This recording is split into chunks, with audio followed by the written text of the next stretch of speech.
எது? சிக்கன் குழம்புல காஃபி பொடியா? வாங்க வீடியோ ஃபுல்லாக பார்ப்போம். சமைக்க ஆரம்பித்து ஒரு 10 நிமிஷம் கழிச்சு தான் வந்தேனா ஃபுல் வீடியோவே எடுக்க முடியல. அதுக்குள்ளே நம்ம அண்ணாத்தை எண்ணெயை ஊற்றி வெங்காயத்தை போட்டுட்டு அப்படி வணக்கிறதுக்கு. அப்புறம் வாசனை திரவியெல்லாம் சேர்க்க ஆரம்பிச்சிருச்சு அந்த அண்ணன்.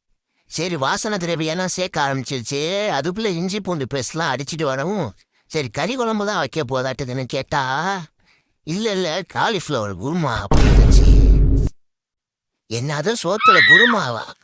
ஐயோ காலையில தானே கறி குழம்புன்னு சொன்னீங்க, அதுக்குள்ள காலிஃப்ளவர் குருமாங்கிறீங்கன்னு கேட்டா அப்புறம் தான் அண்ணாத்த சொல்லிட்டு பயப்படாது நமக்கு இல்ல, மாப்பிள்ளைக்காக குருமாவையும் வச்சு அதுக்கு மாப்பிள்ளை குருமான்னு பேரையும் வச்சிருச்சு.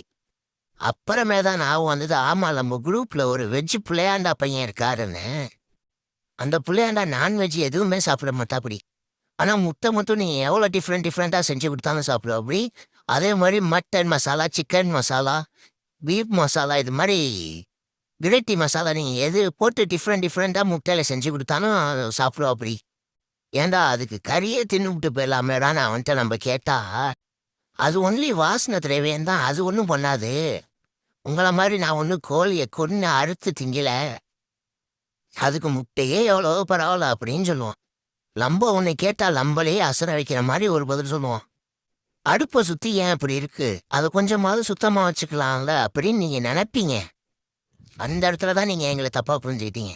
நாங்கள் குக் பண்ண ஆரம்பிச்சாலே டைமிங்கோடு தான் குக் பண்ணுவோம். ஒவ்வொரு டிஷ்ஷுக்கும் இவ்வளோ தான் டைமு அப்படின்னு நாங்கள் பறக்க அப்படி செய்கிறதுனால சில பல டிஷ்ஷுகள்லாம் தெறிக்கும் பறக்கும். அதனால் கொஞ்சம் அக்கம் பக்கத்தில் அப்படி தான் இருக்கும். அதுதானே என் உலக வழக்கமும். ஆக்சுவலி நாங்கள் குக் பண்ணி முடிச்சுட்டு க்ளீன் அண்ட் நீட்டாக தான் வச்சுட்டு போவோம். நாங்கள் ரொம்ப ஹைஜீனிக்கான பாய்ஸ், ஆல்ரெடி உங்கள்கிட்ட சொல்லியிருக்கோம். அதனால் அதெல்லாம் கண்டுக்காதீங்க, ஃப்ரீயாக விட்டுங்க. இப்படியே ஒரு சமாளிச்சாச்சு. இந்த தம்பிக்கிட்ட என்னடா தம்பி என்னடா பண்ணிக்கிட்டு இருக்கேன்னு கேட்டால் உருளைக்கிழங்குக்கு ட்ரெஸ்ஸை விட்டுருக்காங்க. இந்த மாதிரி டேலண்டான பாய்ஸ்லாம் எங்கள் கூட மட்டும்தான் இருப்பாங்க, எங்கள் கூட மட்டும்தான் இருக்கணும். ஐயோ பேசிக்கிட்டே வீடியோ விட்டுட்டுனா எவ்வளோ தூரம் போச்சுன்னு தெரியலையே. அதுக்குள்ள எல்லா மசாலாவையும் போட்டு கிண்ட ஆரம்பிச்சிருச்சு. என்னென்ன மசாலா போட்டுச்சுன்னு தெரியலையே. மஞ்சத்தூள் போட்டுச்சு, வேற என்னென்ன மசாலான்னு தெரியலையே. ரீவன் பண்ணி தானே பார்க்கணும். சரி கூட நம்மளே சொல்லிடுவோம், நம்மளே பெரிய செஃப் தானே.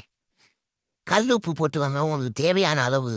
மஞ்சத்தூள் 1/4 டீஸ்பூன், அப்புறம் அதில் ஒரு ஸ்பூனு, இதில் ஒரு 1.5 ஸ்பூனு, இதுக்கு பக்கத்தில் ஒன்று இருக்குல்ல அதில் ஒரு 2 ஸ்பூனு.